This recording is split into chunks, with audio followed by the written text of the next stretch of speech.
Hello guys, this is tech Shubham and welcome to my YouTube channel. सबसे पहले आप सभी को all the best for examination. ठीक है, सो आज हम बात करेंगे आईटी एप्लीकेशंस के बारे में, जो कि आपका 5 नंबर का टॉपिक है।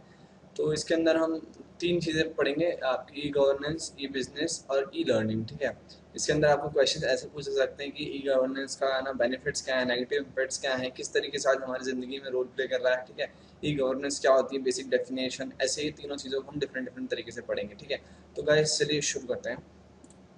सबसे पहले बात आती है इंट्रोडक्शन। ठीक है, आज हम क्या है, हम टेक्नोलॉजी की ज़िंदगी जी रहे हैं।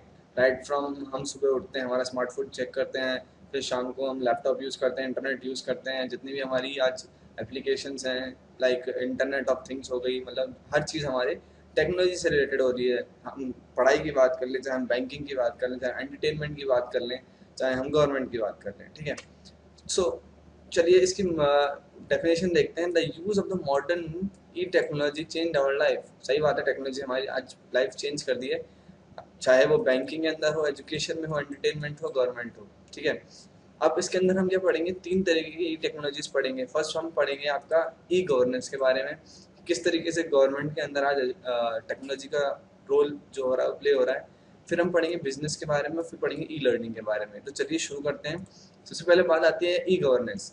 ई गवर्नेंस में बेसिकली क्या होता है, जब गवर्नेंस के अंदर हम इलेक्ट्रॉनिक मोड को डाल देते हैं तो ई गवर्नेंस हो जाता है। यानी कि गवर्नमेंट जब टेक्नोलॉजी का यूज़ करके अपने जितने भी पब्लिक है या जितने भी अपना सिटीजन्स हैं, उनको अगर कनेक्ट करती है या उनके लिए कुछ इलेक्ट्रॉनिक मीडियम के थ्रू कुछ फैसिलिटी प्रोवाइड करती है, तो हमें ई गवर्नेंस कहते हैं। ठीक है, इसकी डेफिनेशन हमें बिल्कुल बाय हार्ट याद कर लेनी है, क्योंकि यही नंबर दिलाएगी हमें। E governance refers to the application of the electronic means in governance. Governance के अंदर हम इलेक्ट्रॉनिक मीन्स का यूज करते हैं to fulfil the requirements of the common man at minimum cost. कम से कम प्राइस के अंदर, कम से कम कॉस्ट के अंदर हम जब सिटीजन्स को अपनी सर्विसेज प्रोवाइड करते हैं गवर्नेंस के अंदर, तो उसे कहते हैं ई गवर्नेंस। ठीक है, बेसिक ऑब्जेक्टिव्स क्या क्या होगा इसके।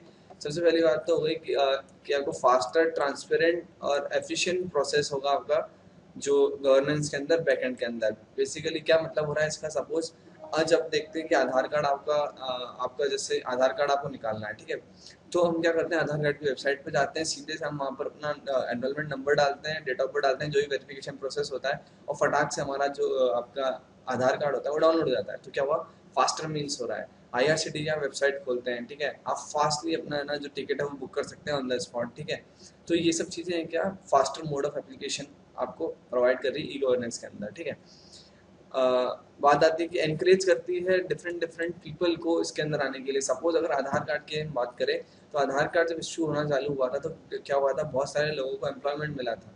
राइट फ्रॉम द सर्विंग, फिर वेबसाइट डेवलपमेंट, उसके बाद आपका जितने भी डिफरेंट डिफरेंट आधार कार्ड के ऑफिस थे, वहाँ पर जो टेक्निकल बंदे थे उनको भी आपको एम्प्लॉयमेंट मिला था। ठीक है, तो पार्टिसिपेशन बढ़ गया था, लोगों का एम्प्लॉयमेंट बढ़ गया था। ठीक है, to fulfil the public needs, providing a simplified online services. अब आप देखते हैं, अगर एग्जांपल लूँ, offline survey, online survey, which is better, online service. Right, तो इसके अंदर क्या होगा, ऑनलाइन सर्विसेज जो हो गई वापस सिंप्लीफाइड हो गई। ठीक है, तो यही ऑब्जेक्टिव होगा इसके।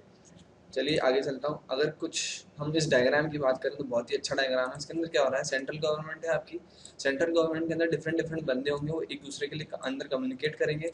तो वहाँ पर क्या होगा, G2G होगा, यानी कि G2G मतलब गवर्नमेंट टू गवर्नमेंट वहाँ पर बात हो रही है। ठीक है, फिर लोकल गवर्नमेंट आ जाती है, सबसे पहले आती है सेंट्रल गवर्नमेंट, फिर लोकल गवर्नमेंट। अब लोकल गवर्नमेंट के अंदर भी बंदे एक दूसरे को कम्युनिकेट करेंगे, तो क्या हो जाएगा, G2G, यानी कि गवर्नमेंट टू गवर्नमेंट। ठीक है, अब क्या होता है, सेंट्रल गवर्नमेंट और लोकल गवर्नमेंट आपस में कम्युनिकेशन करेंगी। ये जो बिल पास होगा वो पहले जो लोकल गवर्नमेंट होगी वो उधर अपील करेगी, फिर वो कंसेंट भेजेंगे। ठीक है, तो वहाँ पर भी क्या हो गया, G2G यानी गवर्नमेंट टू गवर्नमेंट। अब बात आती है हम जैसे पब्लिक की, तो यहाँ पर सिटीजन आ गया। अब सिटीजन क्या होगा, कम्युनिकेट करेगा गवर्नमेंट से, गवर्नमेंट जो होगी वो आपकी टेक्नोलॉजी के थ्रू कम्युनिकेट करेगी सिटीजन से। तो वहाँ पर क्या होगा, government to citizen and citizen to government. ठीक है, ये मॉडल होता है ई गवर्नेंस का। अब बात आती है छोटे छोटे बिजनेस और एनजीओ जो होते हैं, वो भी तो आपकी गवर्नमेंट से कम्युनिकेट करेंगे। तो जब इसको हम कहेंगे, अगर गवर्नमेंट जो है इन सब से कम्युनिकेट करेगी तो उसका कहेंगे गवर्नमेंट टू बिजनेस। अगर ये सब करेंगे तो बिजनेस टू गवर्नमेंट। ठीक है, सिंपल है, ये मॉडल हो गया आपका ई गवर्नेंस का। कुछ भी नहीं, गवर्नमेंट गवर्नमेंट आपस में करेगी तो गवर्नमेंट टू गवर्नमेंट, हम गवर्नमेंट से करेंगे तो गवर्नमेंट टू सिटीजन या सिटीजन टू गवर्नमेंट, और ऐसे ही बिजनेस क्लास जो होगी वो करेगी तो government to business and business to government, as simple as that. अब आते हैं कुछ एग्जांपल्स की, हम बात कर लेते हैं यहाँ पर कि सपोज अगर ई गवर्नेंस पोर्टल्स की बात करें तो आधार कार्ड इंडिया एक आपका एग्जांपल हो गया, इंडियन आर्मी हो गया, इंडियन नेवी हो गया, गो डायरेक्टरी हो गया, IRCTC हो गया, वहाँ पर ई गवर्नेंस प्रोजेक्ट हो गया। इसके अंदर बेसिकली क्या हो रहा है, हमारे को फैसिलिटीज मिल रही हैं, ये पोर्टल्स खोल दिए हैं जहाँ पर हमारे को पर्टिकुलर चीज़ के बारे में इंफॉर्मेशन मिल सकती है। ये सब गवर्नमेंट ऑफिशियल्स के द्वारा किया जाता है, इसलिए हमें ई गवर्नेंस प्रोजेक्ट्स बोल देते हैं, ठीक है। और ये सब जो हो गए आपके एग्जाम्पल हो गए ई गवर्नेंस पोर्टल्स के, एज सिंपल एज दैट। अब हम पॉजिटिव इम्पैक्ट्स की बात करते हैं ई गवर्नेंस के बारे में। तो ई गवर्नेंस के पॉजिटिव इम्पैक्ट्स क्या क्या हो सकते हैं? सबसे पहले faster mode of service provide करता है हमारे को।